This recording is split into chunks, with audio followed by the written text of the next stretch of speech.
Breaking news సంగారెడ్డిలో ఒక దారుణమైన సంఘటన జరిగింది.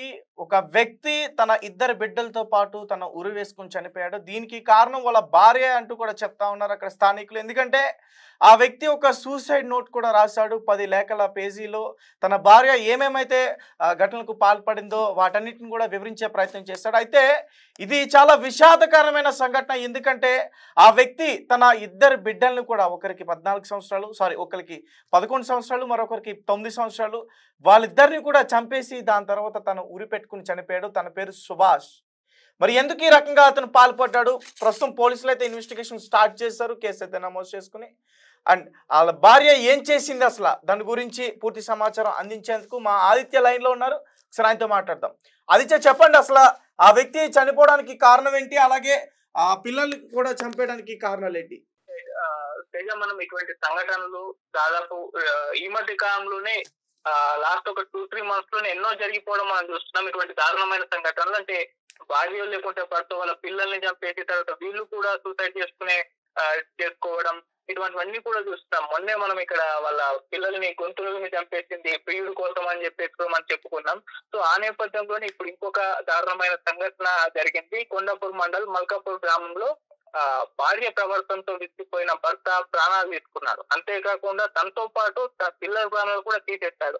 అతను సుభాష్ అనే వ్యక్తి భార్య పిల్లలతో కలిసి మల్కాపూర్ లో ఉంటున్నాడు. సదాశివపేట మండలం ఆత్మకూరు ప్రైమరీ హెల్త్ సెంటర్ లో ల్యాబ్ టెక్నీషియన్ గా కూడా విధులు నిర్వహిస్తూ కుటుంబాన్ని అయితే పోషిస్తున్నాడు. అయితే భార్య భర్తల మధ్య కొన్నేళ్లుగా కూడా విభేదాలు అయితే ఉన్నాయి. ఈ కారణంగా పలుమార్లు గొడవలు కూడా జరిగాయి. ఇరువైపుల పెద్దలు కూడా వాళ్ళని కూర్చోబెట్టి సర్ది చేసే ప్రయత్నం చేసినప్పటికీ కూడా ఈ విభేదాలు అయితే ఆగిపోలేదు. ఈ క్రమంలోనే వారం రోజుల క్రితం భార్య ఏమో ఇల్లు వదిలి వెళ్ళిపోయింది. దీంతో సుభాష్ తీవ్ర మనస్తాపానికి గురైపోయాడు. భార్య ప్రవర్తనతో విసిగెత్తిన అతడు ఆత్మహత్య చేసుకోవాలని కూడా నిర్ణయించుకున్నాడు.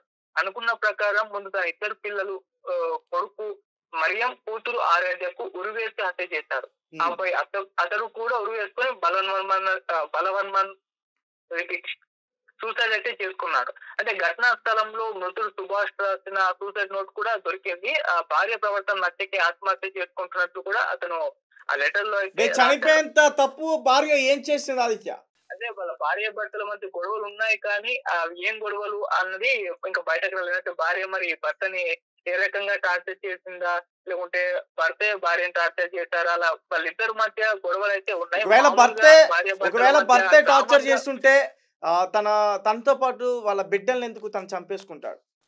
అంటే ఇప్పుడు ఏమైపోయిందంటే, నేను లేకపోతే పిల్లల్ని మరి భార్య చూసుకుంటుందా, తన ప్రవర్తన ఇది, వీళ్ళని చూసుకోలేదు అన్న అభిప్రాయం తనకు కలిగి ఉండాలి. అంటే ఈ మధ్యకాలంలో మనం చూస్తున్నాం, మన వాళ్ళ భర్త పట్టించుకోలేదు. ఒక ఇన్సిడెంట్ లో రీసెంట్ గా మనం చెప్పుకున్నాం, భార్యకి హెల్త్ ఇష్యూస్ ఉన్నాయి, పిల్లలకి హెల్త్ ఇష్యూస్ ఉన్నాయి. అయితే ఆ భార్య ఏం చేసింది, పిల్లలకు నాకు హెల్త్ ఇష్యూస్ ఉన్నాయి, హాస్పిటల్ లో ట్రీట్మెంట్ ఇప్పించిందంటే అతను ఇప్పించలేదు. దీంతో పిల్లల్ని చంపేసి తను సూసైడ్ చేసుకుంది. ఎందుకు, మళ్ళీ నేను చనిపోతే పిల్లల్ని భర్త పోషిస్తాడో లేదో ఇటువంటి ఒక నమ్మకం వాళ్ళకి కలగడం, పిల్లల్ని మళ్ళీ వీళ్ళు ఏం చేస్తారు అని చెప్పేసి వీళ్ళని కూడా చంపేయడం చూస్తున్నాం. సో ఈ రకంగా ఇది ఒక దారుణమైన సంఘటన. అంటే పిల్లల ప్రాణాలు తీసే హక్కు తల్లిదండ్రులకు కూడా లేదు, కానీ వీళ్ళు అది హక్కుగా భావించి అయితే ప్రాణాలు అయితే తీసేస్తున్నారు. ఇప్పుడు ఈ విషయంలో కూడా మళ్ళీ తన భార్య తన పిల్లల్ని ఏం చేస్తుందో అన్న ఒక ఊహల్లోకి వెళ్ళిపోయాడు. సో పోషించలేదేమో, అసలు సరిగా చూసుకోలేదేమో, కొడుతుందేమో, ఇటువంటి రకాల ఆలోచనలు ఖచ్చితంగా వెళ్ళిపోయి ఇటువంటి ప్రయత్నం చేసినట్టు. అక్కడున్న స్థానికులు ఏమన్నా విషయాలు చెప్తున్నారా? ఆ భార్య ఏం తప్పు చేసిందో, ఆ భర్త అలాగే ఆ పిల్లలు అంతా చనిపోవడానికి కారణాల స్థానికులు ఏమన్నా చెప్తున్నారా? ఎవరైనా చూసారంట? అలాగే ఆ భర్త ఏ పని చేస్తూ ఉంటాడు, ఆ భార్య ఆ పిల్లల్ని కూడా ఇబ్బంది పెట్టింది గతంలో అంటూ కూడా లేఖలో రాసినట్టుగా కూడా తెలుస్తుంది. ఆ విషయాలు అన్న బయటకు వచ్చాయా? సంఘటన స్థలంలో కూడా అంటే వివరాలు అయితే పోలీసులు సేకరిస్తున్నారు. మరి చుట్టుపక్కల ఉన్న వాళ్ళని కూడా ఎంక్వైరీ చేస్తున్నారు. అంటే సుభాష్ భార్య ఎక్కడికి వెళ్ళి అంటే విషయంలో అయితే క్లారిటీ అయితే ఇంకా రాలేదు. సో భార్య భర్తల మధ్య విభేదాలే కారణం అని చెప్పేసి వాళ్ళు కూడా అనుమానాలు వ్యక్తం చేసి వాళ్ళు కూడా అదే చెప్తున్నారు. సో అందుకే ఇద్దరు పిల్లల్ని కూడా చంపి తాను ఆత్మహత్య చేసుకున్నట్లయితే ప్రాథమిక సమాచారం ఇదే. వాళ్ళు అంటే చుట్టుపక్కల ఉన్న వాళ్ళ ఎంక్వైరీలో కానివ్వండి, లేకుంటే వీళ్ళ ఫ్యామిలీ మెంబర్స్ ఎంక్వైరీలో కానివ్వండి తేల్చి చెప్పింది మాత్రం ఇది. అంటే భార్య వేధింపులు తట్టుకోలేక వాళ్ళ గొడవలు కారణంగానే అతను సూసైడ్ చేసుకొని చనిపోయాడు. తర్వాత వాళ్ళ పిల్లల్ని కూడా చంపేశారని చెప్పేసి చెప్తున్నారు. సో ఇప్పుడైతే కేసు నమోదు చేశారు పోలీసులు. విచారణ చేసి పూర్తి వివరాలు అయితే అందిస్తారు. అప్పుడే ఒక క్లారిటీ వచ్చే ప్రయత్నం జరుగుతుంది. మరి నిజంగా భార్య భర్తల మధ్య గొడవలు ఉన్నాయా, భార్య వేధించిందా, అదే కారణమా అని చెప్పేసి కొన్ని రోజులు అయితే పోలీసుల విచారణలో కంప్లీట్ గా వివరాలు తెలిసే అవకాశం ఉంది Teja. Right, thank you Aditya. అయితే అతను రాసిన లేఖలో చాలా విషయాలు ఉన్నాయి. ఎందుకంటే భార్య ఏమేమి తప్పులు చేస్తుందో అవన్నీ కూడా క్లియర్గా అతను రాశాడు. అయితే తన భార్య మరొక వ్యక్తితో ఎఫ్ఐఆర్ పెట్టుకుంది. ఎఫ్ఐఆర్ పెట్టుకోవడమే కాకుండా అతన్ని ఇంటికి తీసుకొచ్చి కూడా ఆమె అతనితో సంసారం చేయడానికి సిద్ధపడింది. ఆ విషయం భర్తకు తెలిసింది, చాలాసార్లు ఖండించాడు. అలాగే పిల్లల్ని ఇద్దరిని కూడా స్కూల్కి పంపించకుండా ఆ వ్యక్తి ఎవరైతే ఎఫ్ఐఆర్ పెట్టుకుందో ఆ లవర్తో ఆమె ఇంట్లో గడుపుతున్న సమయంలో ఆ పిల్లల్ని ఒక గదిలో పెట్టి తాళం వేసేస్తుంది. ఎంతసేపు అయినా సరే ఆ గది తలుపులు తీయట్లే. ఆ పిల్లలిద్దరూ కూడా అమ్మా తలుపుతి అమ్మా తలుపుతి అని ఆకలి బాధతో చాలాసార్లు అరిచినా సరే ఆమె పట్టించుకోకుండా తన ఇష్టం వచ్చినట్టు అలాగే ప్రవర్తించింది. తర్వాత వాళ్ళ నాన్న ఇంటికి వచ్చిన తర్వాత, ఎవరైతే సుభాష్ ఉన్నాడో అతని ఇంటికి వచ్చిన తర్వాత ఆ పిల్లలు వాళ్ళ నాన్నకి చెప్పారు. చాలా సందర్భాల్లో కూడా చెప్పారు, ఇట్లా చేస్తుంది ఇట్లా చేస్తుందని. తను చాలా ఇబ్బంది పడ్డాడు. ఆ విషయాన్ని ఎవరికి చెప్పుకోవాలో అర్థం కాలేదు. అలా అత్తవారింటితో చెప్తే వాళ్ళ అత్తవారింటి వారు కూడా సుభాష్ని చాలా ఇబ్బంది పెట్టే ప్రయత్నం చేశారు.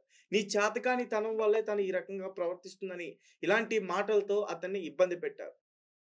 తర్వాత సుభాష్ ఇదే జరుగుతుండతో ఇంకా తట్టుకోలేక అలా ఇంటికి సీసీటీవీ ఫుటేజ్లు కూడా అమర్చే ప్రయత్నం చేశాడు. అయితే ఈ తెలివైన భార్య ఏం చేసిందంటే, ఈ భర్తకి దొరకకుండా ఉండడానికి, ఒకవేళ దొరికినా ఎవరికి చూపించకుండా ఉండడానికి తను ఆల్రెడీ ఓపెన్ అయిపోయింది భర్త దగ్గర. నువ్వేం చేసుకుంటావు చేసుకో, నీకు నచ్చింది చేసుకొని. అలాగే ఇందులో కూడా కొంచెం క్లియర్గా మ్యాటర్ లేదు, సరిలేదు. ఖచ్చితంగా పోలీసులు దర్యాప్తులో మరిన్ని విషయాలు బయటకు వచ్చే అవకాశం ఉంది. నా మొదటి భర్తనే నేను గౌరవించలేదు, అతన్నే లెక్క చేయలేదు, నువ్వెంత అనేది కూడా అతను మాట్లాడిందంట. అంటే ఆమెకి ఇది ఎన్నో పెళ్ళి అనే విషయం కూడా మనకు తెలియాల్సి ఉంది. మరి ఆ ఇద్దరు పిల్లలు కూడా ఎవరి బిడ్డలు అనేది కూడా తెలియాల్సి ఉంది. మరి నిజానికి ఏ తల్లి కూడా తన బిడ్డల్ని విడిచి ఎక్కడా కూడా ఉండలేదు, ఏ ప్రాంతానికి వెళ్ళినా సరే. మరి ఈ భార్య ఆ ఇద్దరు పిల్లలను కూడా వదిలి, అది చిన్న వయసులో మరి వదిలి తన సొంత ఇంటికి వెళ్ళిందంటే ఏం అర్థం చేసుకోవాలి. నాకెందుకో ఇద్దరు పిల్లలు కూడా మరి వేరే పెళ్ళి అన్నారు కాబట్టి ఖచ్చితంగా ఈమెకి పుట్టిన వాళ్ళు కాదని నాకైతే అనిపిస్తుంది. అంటే నాకు జస్ట్ ఈ లేఖలో చూసిన తర్వాత అనిపించింది మాత్రమే చేస్తున్నా. పోలీసుల విచారణలో ఖచ్చితంగా నిజమేంటనేది మాత్రం తెలుస్తుంది. అయితే ఆ వ్యక్తి వస్తున్నప్పుడు ఇలా డోర్లు క్లోజ్ చేసి వాళ్ళని పెట్టడం, ఇబ్బంది పెట్టడం ఇవన్నీ కూడా చేస్తుంది. ఆ పిల్లలు చెప్తుంటే ఆ బాధను తట్టుకోలేక సీసీటీవీ ఫుటేజ్ కోసం ఆయన సీసీటీవీ కెమెరాలు అమర్చడం ఇవన్నీ కూడా చేసే ప్రయత్నం చేస్తాడు. అయితే ఆ వ్యక్తి ఇంటికి వచ్చినప్పుడు ఆమె ఏం చేస్తుందంటే, ఒక గంట పాటు ఆ స్విచ్లో ఆఫ్ చేసేసి అతను వెళ్ళిపోయిన తర్వాత ఆన్ చేస్తుంది.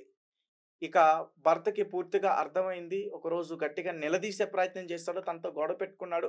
ఏ భార్య అయినా సరే ఈ రకంగా ప్రవర్తిస్తే ఏ భర్తకైనా సరే కోపం వస్తుంది, కొట్టే ప్రయత్నాలు కూడా జరుగుతాయి. ఇలాంటి క్రమంలోనే ఆ భార్య తన భర్తను వదిలి తన సొంత ఇంటికి వెళ్ళిపోయింది. ఇక భార్య ఇంటికి రావట్లేదు, పిల్లలు అన్యాయం అయిపోతున్నారని ఆ భర్త ఒక దారుణమైన డెసిషన్ అయితే తీసుకున్నాడు. తీవ్ర మనస్తాపానికి గురయ్యి తన ఇద్దరు బిడ్డల్ని చంపి తను కూడా ఉరివేసుకొని చనిపోయాడు. ఇటువంటి సంఘటనలు హైదరాబాద్లో చాలా జరుగుతున్నాయి. కన్న తల్లే ఇద్దరు బిడ్డల్ని కావాలని చంపేస్తుంది మాజీ ప్రియుల కోసం. ఇక్కడ కూడా మరి